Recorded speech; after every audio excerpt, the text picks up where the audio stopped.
Hi. Hi. Okay, second time's the charm. Yes, we recorded. Hopefully, it's not third time's the charm. I know. Mercury retrograde messed up everything. Our first one. Always. It's honestly, can we just always blame everything on Mercury on retrograde? I think it's Mercury in retrograde. What did I say? On retrograde. Mercury is on. I think retrograde means it goes the other way. Mercury is on retrograde. I feel like it's like a fancy. On it. I'm changing it. Guys. Okay. So on this show, you've heard us talk about the amazing Nikki that saved our life. She continues to save our life. What would you say your title is, Nikki? We've had about 10,000. What's your title? What's your job? It's something I struggle with, actually, because I kind of have two jobs with you guys, working as a producer for the podcast and then working, for the therapy group, more so in an operations role. So a producer / head of operations / I don't know, goes to FedEx. Everything. You do go everything. You do spend a lot of time at and FedEx, IKEA. And IKEA. And Target. Yes. It's been a while since she's had to go to IKEA, but there's still time. That was serious, yes. IKEA and Target are that's a dream. Love those runs. So the reason we really want you to come on is because I think we have this idea that we go to college for something and then we go to grad school or we do whatever, and it's like one linear path. And that is sure as hell not what it looks like for most people. And I think you're a very good example of that. Yes. And so we, as much as you have resisted and not wanted to be recorded at any time, and you don't ever want to be in front of the camera, we have given you no choice today. So to the show, Nikki Cox. You cannot say her full name without laughing. Yeah, well, what does that say about us? I don't know. It's not actually my full name. I kept my middle name because Nikki Cox just isn't going to fly in the real world. Right. So, I mean, it does in here. Okay. What do you want to be called today? And what is your title? Oh my God. Put me on the spot. Nikki Cox, head of operations at the therapy group, producer at ShrinkChicks. Beautiful. That's actually really good. You practiced that. Yeah, that was good. That was a really good one. So Nikki, first of all, once again, saved our lives, changed our lives, continues to do so. Tell everyone a little bit about how you got here. Absolutely. And I just want to preface this by saying I hate public speaking. It is my number one fear, to normalize that for anybody else who feels the same way.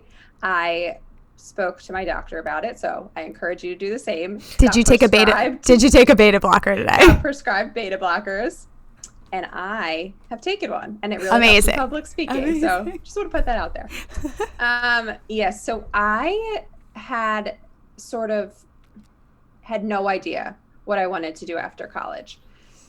I majored in psychology and I loved it, and that's kind of all I knew. And I figured that with a psych major, I could do a lot of things. So when I graduated, I saw a posting on Facebook from somebody who was in my sorority, older than me, and she had said her company was hiring, and it was a sales role at a recruiting company.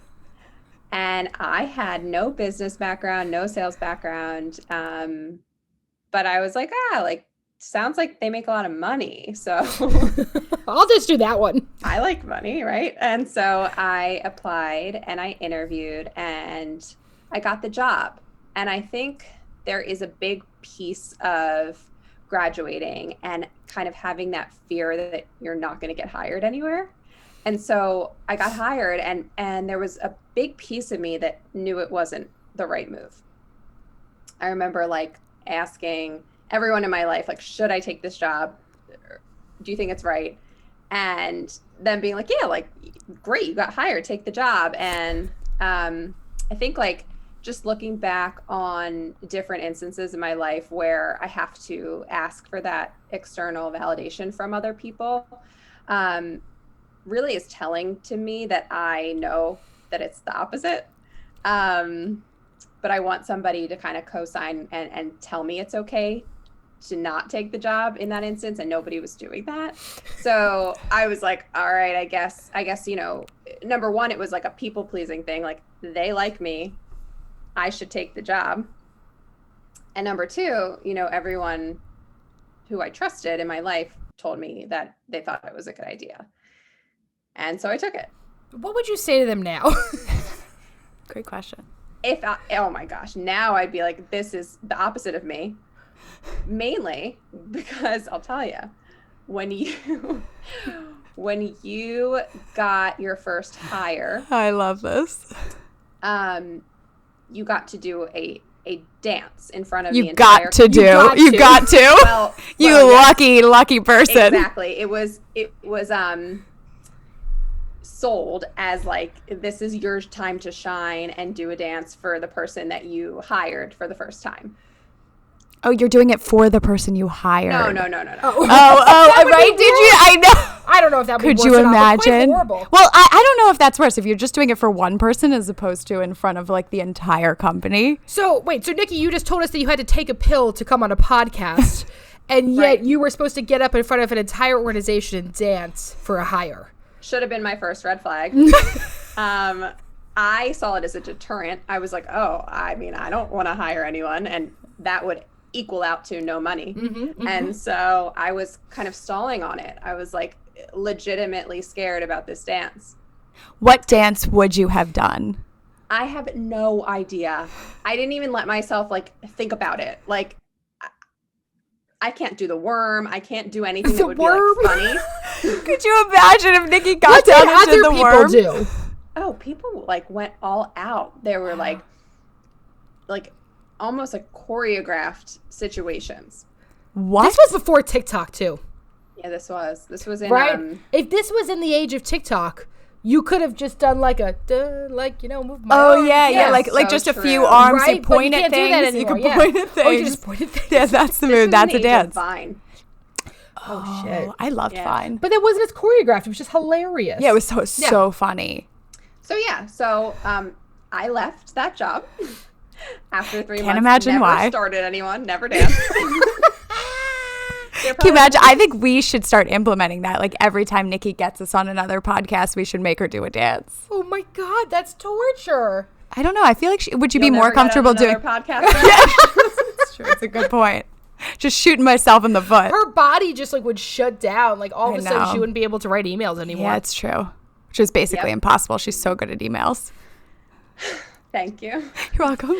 And so so I left that job. I knew I wanted to leave pretty much immediately, and I think that's kind of like, in a way, to reframe it, it's kind of nice to have that validation from myself that I knew it wasn't right, and then to actually experience it, because you can't know if something is right without experiencing it, and to experience it and then say it's not working for me and I need to do something different. And I kind of think that that's like part of the process of like figuring out what works for you is learning to trust yourself, where you're like, okay, this might be something, that could make me money and maybe I'll be good, it'll feel good for me. And you get in it and you're like, oh wait, I actually should have trusted my gut that was telling me this wasn't right for me. yes. And instances like that continued to kind of occur throughout my career path, but it is really hard to trust yourself, especially in those tumultuous early 20s years. Well, and I think there is a really big message of just take any job, right? Like, and that's what we're saying was like, hey, you got this opportunity, it's sales, you can make money, like, why not do it? Because having security matters much more than about happiness, unfortunately. And I also in our think society. it's like you do so much, after 4 years, if you're going to a 4-year college, after 4 years of doing all this work, you're like, okay, I need like the payoff of this, right? Like I just spent so much work. I need the payoff, and the payoff is a job, right? 100%. And so if you're there's kind of this pressure to just like get into something and be successful in it. But as we know, that for the most part isn't the case, right? Like we kind of jump around at the beginning or even at the end, and to try to figure out what's right for us. But I think there is a pressure, and I need to figure this out immediately. I felt that pressure really bad. And so when, I was told by somebody that you can do anything for a year, when I started to think about quitting. And for me, it was like unimaginable to stay there for a year. And I think that also goes back to the fact that like it wasn't right for me, you know? Is that a resume thing? Like you need to have like a year. I feel that sounds right. Wait, doesn't that sound like something? Because then people are gonna like question why you haven't been. If they look at your resume and they're like, oh, why were you only here for 3 months? Like, right? Like, I feel like that is like people a do resume tell you thing. that, yeah. Not like actually like, oh, give it a chance. It's more like, well, you have to do this because of the resume. Everyone's gonna look at your resume. Fucking resume. You guys didn't look at my resume. No, Nope. I don't even think. Wait, did you ever give us a resume? No. I haven't updated my resume in years. Also, in general, we don't look at resumes. No. Well, because what matters to us is the person, Yes. right? Yeah, we can tell everything in the interview. Oh, yeah. Yeah. Oh my gosh. Okay, so you quit the job. What do you do then? And so before I quit, I had applied to grad school. I was thinking of acceptance to grad school as like my ticket out. And the day I got accepted was the day that I gave my 2 weeks notice. And so I applied to grad school for school counseling, formerly known as guidance counseling, but they don't call it that anymore because it's not as all encompassing. So school counselor. Interesting. And I knew I really loved my school counselor in high school. Oh. She was kind of instrumental in some of my growth. I had some like hard times, and I really leaned on that support. And I was like, this could be a really cool way to combine, you know, my mental health passion with something somewhat structured, which is what I thought I wanted. And so I went to grad school. You I ended up loved in the it. most. I know. I was thinking this. I in was the most unstructured environment you could ever imagine. We're gonna get into that later. Sorry. But that's something I learned about myself. Yeah. So I went to grad school. It was great. Loved it. And I had an internship in grad school that I ended up carrying over into a job at a high school. And so, almost dropped the mic there. Perfect. Let's drop that mic, baby. What comes next? What comes next? I literally said nothing of significance. Yeah. That didn't happen at the right time. But There's still time. Just toss your mic across the room when you say yes, something yes. important. So I was a school counselor for a little over 3 years. I somehow the entire time was covering a maternity leave. That's a Around. long pregnancy. I know, poor woman. Bouncing around from actually a few different maternity leaves, staying within the same district. And, you know, I really liked it in the beginning. However, the theme of imposter syndrome kept showing up. And I think that can happen a lot with younger therapists, teachers, counselors. You know, there's certain professions where your age can kind of be seen as a negative. And so I remember my first day, I was training with the counselor that was going out on her leave, and a parent came in for a meeting, and she asked the parent, can my substitute, you know, join this meeting? And the parent was like, that's your substitute? Absolutely not. My son will not see somebody while you're gone that is that young. Please put me with another counselor. Looked me up and down. Wow. I cried. I would have cried too. Same. I would have totally cried. I would have cried. Just like hits you like, oof. And I sort of, you know, got over that as I got more confident in the role. But to start out like that was challenging. Bad first day. Horrible first day. Horrible first day. And so I ended up interviewing a lot because this role was not permanent. And so I think I went on 10, 11 interviews at different schools in the area. Never got hired. Okay, but I will say this. One, yes, Nikki is amazing. I was about to freak out. Pennsylvania is also very competitive in their education, right? There's like a lot of, like, am I true about, like, is this true, right? Like, there's a lot of education programs in Pennsylvania, and there's like a pension. Right. So, like, Pennsylvania is, like, big for schools. Like, it actually is. She's amazing. I'm not discounting that, Nikki. And I'm not surprised to hear that it was so difficult to get a position in the state of Pennsylvania. Yes, and people really stay in education jobs. Like, it is a kind of life or career. I think for a few reasons. You know, it's a nice schedule to have, you know, to be home at 4 and to have your summers off, and there's a great pension, like you said. And I think there's also like a ton of guilt leaving the career. I think when you work, obviously, if you're working in a school, you have a big heart. And I think, you know, you kind of put yourself on the back burner. You're doing it for the kids. You're doing it for the parents. You know, there's a reason why people, like, when you're young, think that the teachers, like, live at school. Because, like, they're almost supposed to separate themselves from the job. And that's impossible. But I do think that's a big reason why, yes, the jobs are hard to come by. And so, you know, and also interviewing ignites my public speaking fear. And so that was really hard for me. Yeah. Because I'm really, first of all, I want the job. I'm really scared that I'm not going to get the job. I'm terrified to interview, and then I don't get the job. So, like, it just reinforces. It's a negative feedback loop, right? Like, it just is a negative feedback loop. It's going to keep increasing anxiety.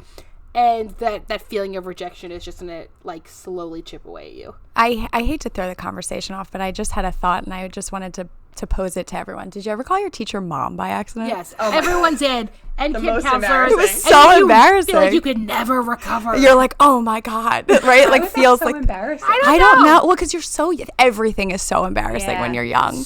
Yes, so true. Being a human is just being a human when you're young is so embarrassing. I don't know. My most embarrassing thing is farting in science class and blaming it on my shoe, and, like, it was not my fucking shoe. Did people know? Everyone knew, and it was not my shoe. What kind of, you were wearing like slippers jellies. Or like Uggs? Probably jellies. Uggs. How old do you think I am? I'm just thinking of, like, the one shoe that, like, could not squeak if you tried. Well, jellies, though. I feel like I was wearing jellies. They're squeaky. Squeaky fucking shoe. It was the shoe. It wasn't you. It was my butt. It was my butt. I'm sorry. I just had to throw that out there. Okay. Just one of those things came back to me of, like, remembering. Oh yeah. It, like. Hopefully Ben can throw that in there. Okay, so what we're talking about. Yeah, he does not. Okay, so you're doing all this stuff. 10 freaking interviews. You're covering someone's mat leave. And, like, are you loving... A bunch of people's mat leaves. A bunch of different people, right? Are you loving the job, too? Like, are you very happy at the job? I don't think I asked that part. I actually interviewed for a role at the school I was in, and I didn't love that. Ouch. And so... You're already there. Yeah, and so that was kind of the straw that really broke it. I was just like... Because, like, when you're also still working for the people, like, you're like, do they not, like, am I doing a bad job? Like, right. Do they not? And so, yeah, I started to think about leaving. I had no idea what to do. My grad school degree is so niche.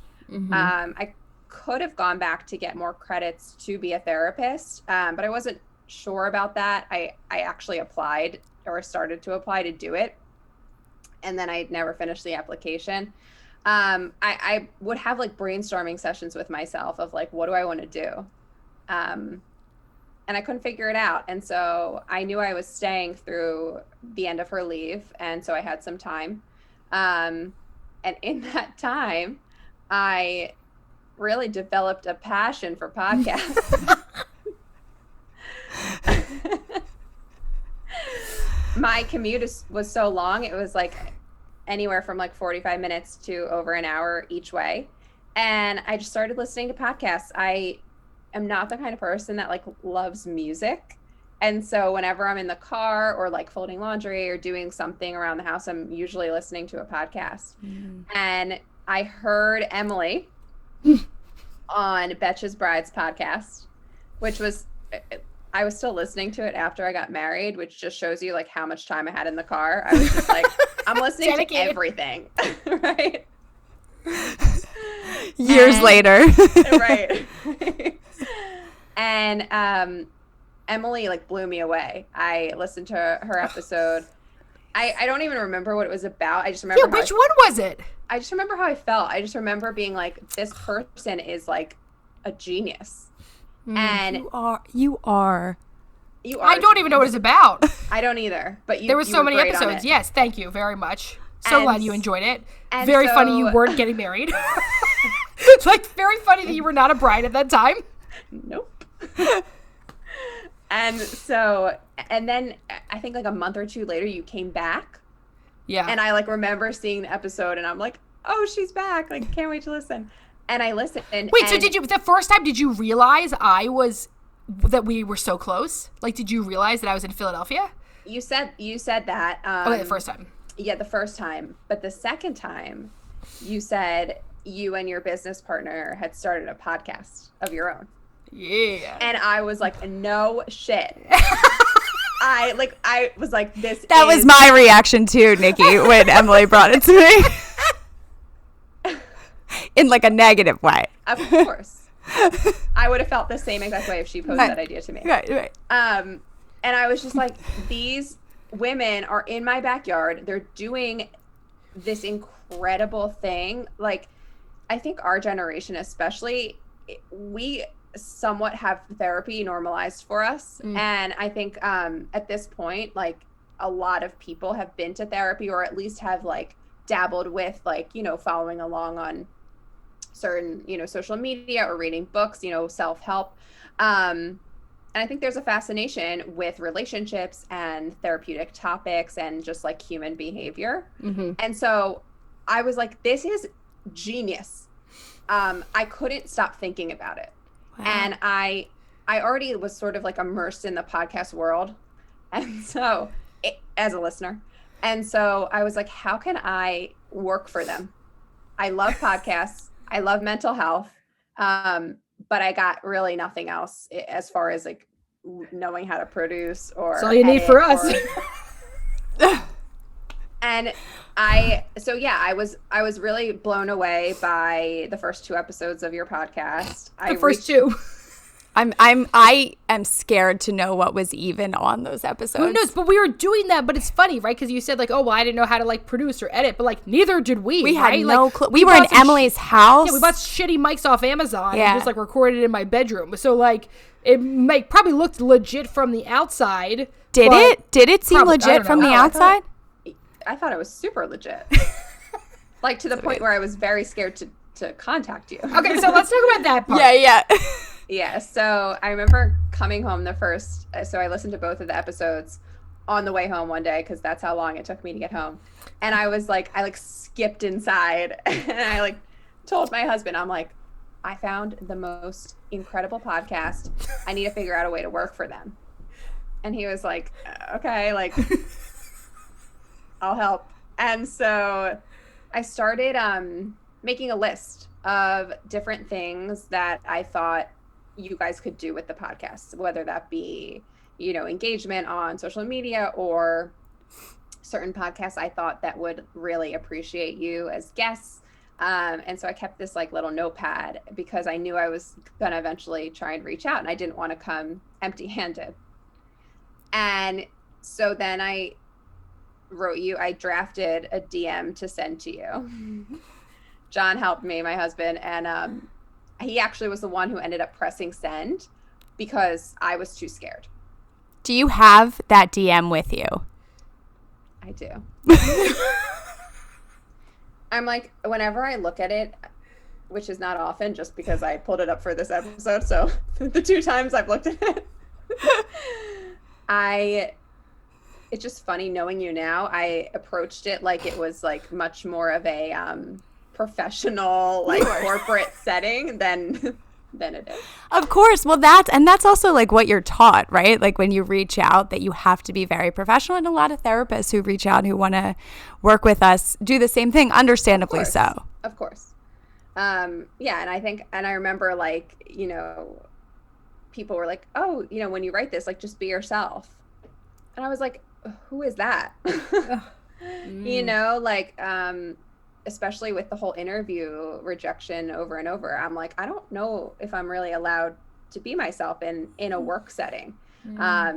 Maybe who I am is too much or too little, or somehow have to morph into what, you know, these people are looking for. And so this is corporate Nikki who wrote this DM. Oh God. Okay. I want to start out by reiterating how much I've been enjoying the ShrinkChicks podcast because I messaged you before. Did we answer the first one? And did we not answer the You did. first You one? said best message ever. Thank you so much for your support. Oh, Yeah, we did it. So nice. Your collective relatability is a breath of fresh air. The realness you offer is so often absent in therapy or in therapists, but I can immediately tell that was not the case here. I'm reaching out to 1, applaud your work with 2 clap emojis. Good. And 2, because I feel so strongly about what you are doing, I want to know how I could become involved with ShrinkChicks. I know that the podcast has huge growth potential based on the 2 of you and your personalities, your WCTG following, and the fascination our generation has with marriage and family systems. I would be glad to provide assistance with anything and everything, logistics, guests, Instagrams, DMs, questions, etc. I'm totally going out on a limb here, but I trust my gut and just felt inspired by what I have heard so far. Please let me know if you'd be open to grabbing coffee to explore possibilities, or if nothing else, network between mental health professionals. Thank you so much. and what did we say back? You emailed me because I sent my email in the signature. Oh, thank God. I can't believe we did that. That's I know. amazing. Well, and you'll hear. I was like floored when I got that email. We're floored that we were like, that we wrote an email. that we wrote an email. yeah. And you're all about to hear why.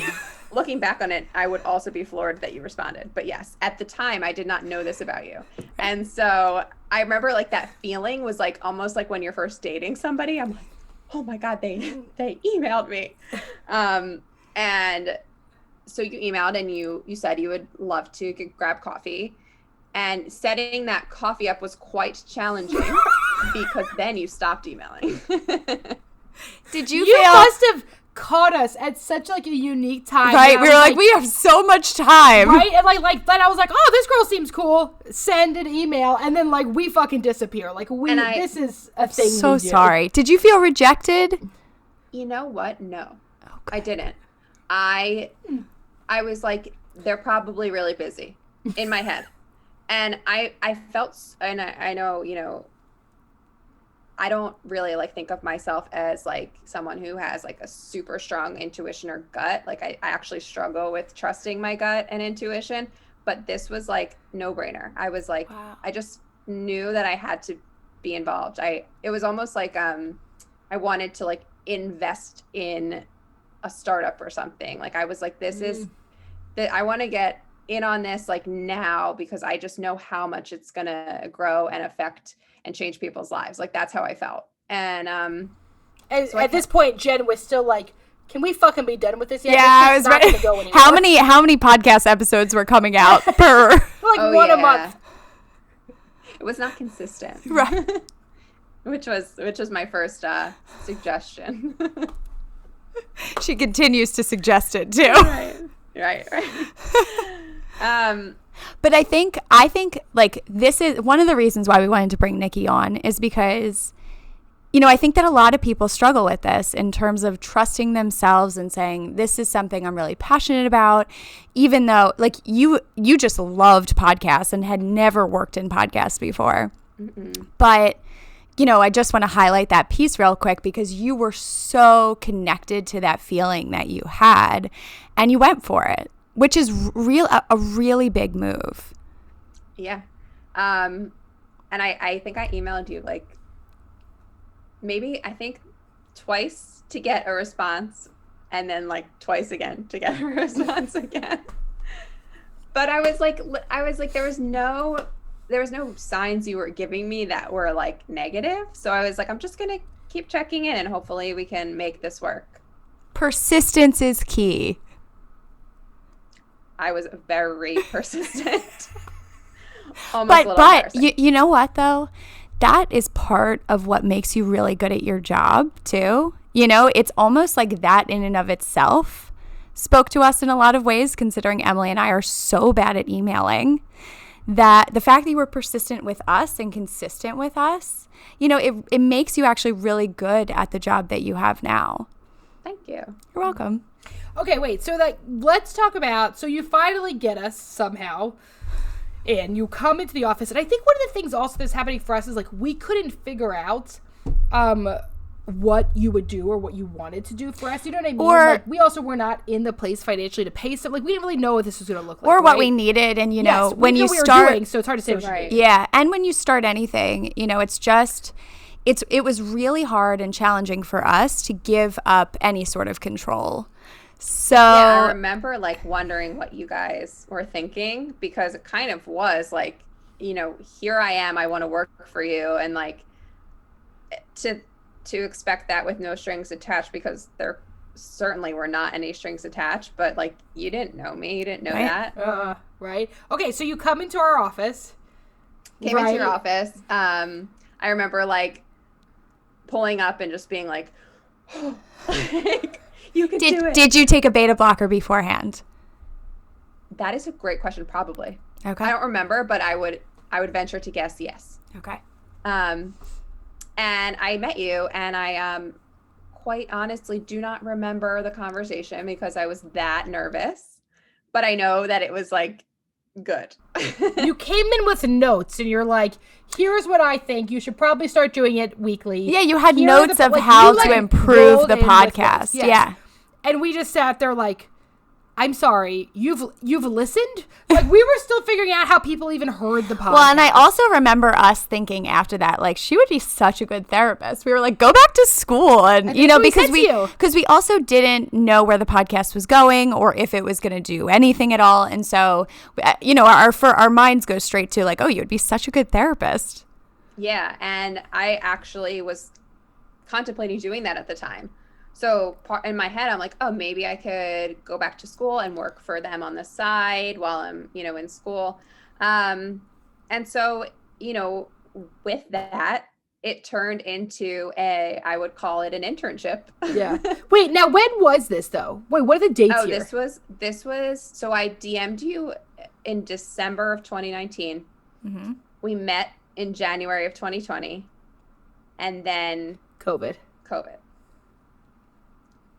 And so I was still doing, you know, my school counseling job, and I had planned to continue to do that until either, you know, I was able to make money doing, you know, working for you guys, or figured out what it is I wanted to do next. Mm-hmm. And so I worked both jobs for a year. Wow. I mean, and you know, you really, like, I think one thing that, once again, Emmalee and I had trouble kind of giving up any control at that point.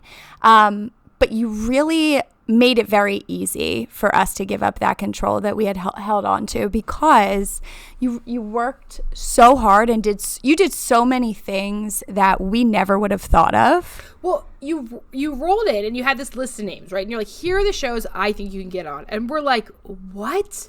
Like, we've done, like, probably at this point put out like 4 episodes. Like, we don't really know what we're doing. Jen is still trying to convince me to let this go. I'm still on it. And one of those was Caitlin Bristow. Yes. And I was like, no fucking way. And so then you're like, well, I'm just going to try. I'm just going to send her an email. How did you even know what to write? Did you Google it? Or you just did a pitch? You know, that's a really good question. I just sort of wrote. I was like, I made a draft. I had John read it to see if it sounded like crazy or not. and I was like, I just want to send it. I just want to try. And so you guys made me an email address, and I started pitching. I pitched like, I would say 5 or 6 sort of bigger podcasts, same general email. And we heard back from Caitlin Bristow's Off the Vine. And Nick Vial's. Yes. Right? Yep. And that was probably like the most excited I had felt about something in a really long time as far as work went. And so I was like, this this just feels right. Like, this is what my vision was for them. You know, hopefully they're on board, because I really think that if the right people hear them and talk to them, it's just going to blow up. Like, how could it not? That's how I felt. Okay, so then we book this trip. I was gonna say Nashville. we were so on board that we booked a trip. We booked a trip to Nashville. We're like, guess we're taking Nikki. We don't even know this girl. We've met her for like 1 second. I know. And we're all gonna go on this trip together. And then COVID hits, and everything's canceled. And it was right during Nikki's birthday, and Nikki was a little bummed that she was gonna have to spend her birthday with two strangers in Nashville at some, like, are we sharing beds? Like, right, like there was a lot lost in communication. Yes. We're like, what's gonna happen here? And knowing you now, you would have given me a wonderful birthday. The best Didn't birthday. know that then. Yeah, fair. We still did send you a present, though. We did. You did. A FabFitFun box. Yes. I still wear the perfume that was in there. It's the best perfume I've ever had. Okay, so, and then all of a sudden you interned for us for 6 months, and then all of a sudden you're part-time, and then we convince you to quit your job and come full-time. Pretty much. And so, yeah, and it sort of naturally progressed into a bigger role. You know, at first it was kind of just managing ShrinkChicks stuff, you know, responding to emails that would trickle in. It was not crazy or anything. And pitching every now and then. I would be like, ooh, maybe this podcast would work, or this one. And so that was really what I was doing. I was also helping a little bit with social media content, which came very easy to me just growing up with Instagram. Which is something, you know, I think sometimes we forget these skills that we have just by living. And so that was something cool. I felt really confident in being able to navigate different, you know, facets of Instagram. And so I was helping with that. But over time, it really progressed into, you know, the podcast started growing, and the practice in turn also was growing rapidly. And so I started, you know, helping with like operational things at the practice, which I also found that I really loved. And thank God.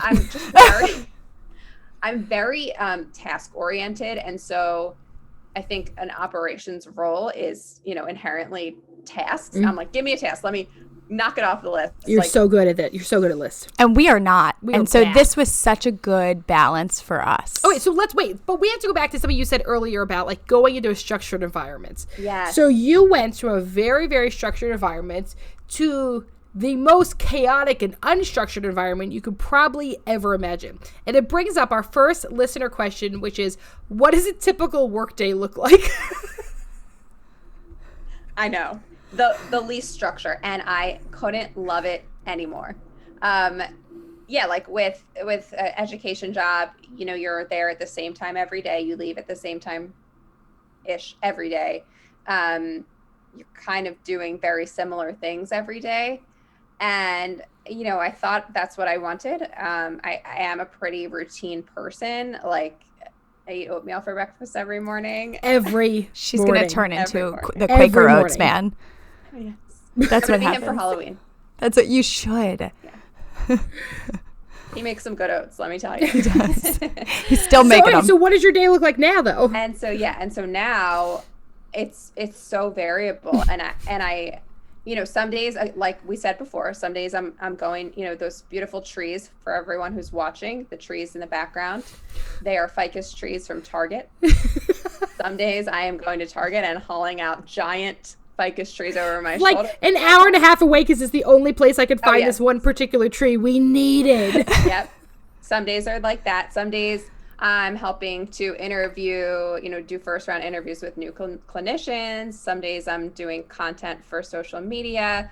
A lot of days I'm listening to you speak and picking out, you know, promotional clips and all that for the podcast. A few weeks ago, you had to wait on a website for 3 hours to get me into a class I needed to get into. Oh my God. But that was like, I don't mind that kind of stuff, because it's like a goal. I'm like, I have to you're get great this with a for goal. her. And but yeah, it's variable, but it's like variable in the best way. Okay. All right, we have a lot of listener questions we have to get to. Let's do it. Okay, I like this one. What has been the biggest surprise working for us? I think that's a perfect segue because it's a surprise that I was able to adapt to the way that you do things. And But what did you think at first? Like the first 2 weeks you worked with us full time, were you like, what the fuck? Yes. I did not know how to operate the way you were operating. It's fair. I just remember it was always jumping from one thing to the other, and I was like, wait. I'm supposed to cross off the first thing off the list before I get to the second thing. And I was just like, how do you do this? And you have to know, Emily and I, I think our minds are all over the place because we have a lot on our plate, and we just jump so quickly from thing to thing. And so Nikki, and we have ADHD. So Nikki really reins us in. Yeah, and I remember in the beginning, thinking to myself, should I be reining them in? I had a moment with myself. I was like, maybe you need to be a little bit less rigid and lean into this a little bit and see how it works. And I did that, and I can totally handle it now. And it feels, actually, it's funny. The other day, I remember I was in the middle of an email, and then something popped into my mind, and I went to go do that, and I was like, look at me. Look at me being flexible. Jumping around. Look at me adapting and being flexible. And also getting ADHD slowly. Slowly but surely. I think you're giving it to me. Rubbing off. And, well, it's it is. There's just so many different things that happen here, on a day, right? And then also, Jen and I see clients in between all of the stuff that we do, right? So then there's also times we're not available for 3 hours straight that we end up going back to back. And so if something happens during that time, you're taking it. I know. And in the beginning, that was very scary. Yeah. But like all things, with time, you do build some confidence. But it's hard. It's hard when you start. And that brings us into another listener question, because I think this is important for anyone who's listening, and I think everyone's experienced this in a lot of ways. What would you say some tips are to avoid imposter syndrome when making a drastic career change? I don't think you can. I think imposter syndrome, I think our generation is very focused on pleasing others, and we're less focused on checking in on ourselves. And I think that imposter syndrome kind of goes with that. You're just kind of what does everyone else think of me? Am I doing it right? Am I doing a good enough job? And you're kind of forgetting to check in, do I like what I'm doing? Because I felt more of an imposter when I didn't like what I was doing. So I think, obviously in the beginning of anything, it's hard. There's a learning curve. You have to adapt to new people. You have to adapt to new tasks. You have to adapt to new styles of operating. And I think it's so easy to feel like an imposter. I still do every now and then, especially if I'm pitching, I'm like, ugh, because it's a little scary, and rejection is hard. But I don't think you can avoid it, but I think, having some sort of awareness about where it's coming from, and maybe looking into why it feels so, what other word besides imposter can I use? Why you feel like such an imposter? Fraud, why you feel not good enough, you don't know enough, you're not a seasoned enough, you just feel too green. Right. You know? What are the feelings that come with it that are challenging for you? Yeah. All of the above. Okay. How did you find the confidence to reach out to Em and Jen? And besides that, John actually reached out to us, not you. Yeah, even just thinking about right. Thanks, John. Even just thinking about pitching, I was so much more confident in sending those pitches than reaching out to you guys. And thinking about it now, it's the pitches were hopeful. I was there's this might happen, probably not. And so let me just shoot my shot. And then with you guys, it felt tangible. It felt like this might actually work. And so it was a little bit scarier because that rejection was more realistic in my mind. And so I sat on that DM for a few days, just trying to weigh the pros and cons of sending it. And, obviously I'm really glad that I did, but I just remember thinking like, I'm going to be crushed if they say no. And that can stop you. That can pause you. That can, hold you back from even trying. So it's almost, knowing that there's a possibility of rejection and saying, I'm going to be able to, it'll be hard, but I'll be able to work through it. And what's the risk reward there? Yep, absolutely. Somebody wrote, as a former school counselor, did working for ShrinkChicks change how you listened and counseled while you were doing both jobs? Yes. Oh my gosh. I love this question because I would tell Em and Jen all the time that listening to them as much as I did because of the podcast and having to listen to each episode 2 or 3 times and the content on Instagram, I felt like I learned more from the two of them that was applicable to one-on-one counseling than I did in grad school. So, you got to start the Em and Jen School of Counseling. Yeah, I was going to say, that's the pitch right there, man. We have so much time. We should do that. We have a ton of time, so we should do. That's a great Nikki, idea. honestly, that's Nikki starting the school. If anyone's going to... Nikki's just putting more on her plate. And, we would be, like the antithesis. What's it called? Like the yeah, right? Like of actual grad programs. Like they would hate what we have to say.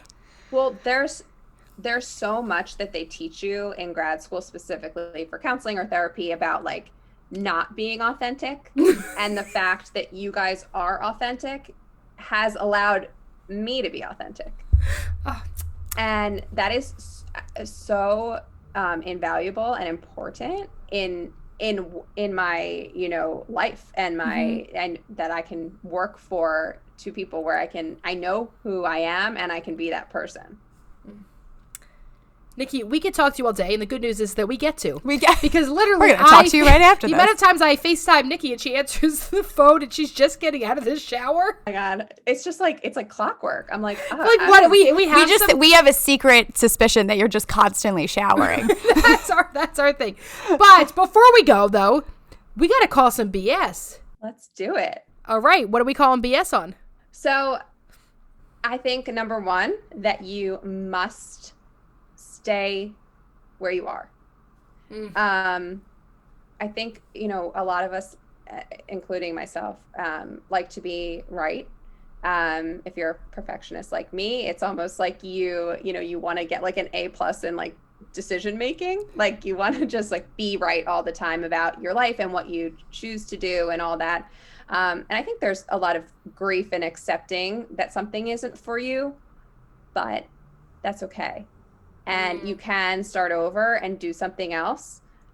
Just because you've spent a lot of time doing something or, you went to school for X, Y, or Z does not mean you're a prisoner there.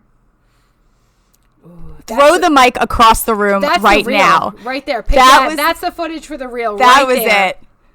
All right.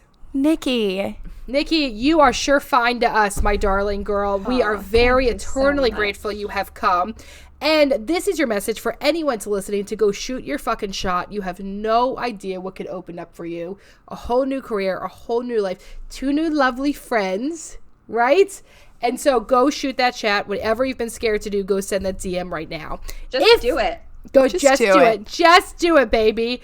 If you enjoyed this episode, please send it to a friend who might enjoy it soon. We are asking you to rate, review, and subscribe and follow us on Apple Podcasts. And we were not kidding about the rating and reviewing. We're getting desperate here, people. Yes, so, please. 5-star, guys. We're supposed to beg at this point, apparently. I'll do it for you. Thank you.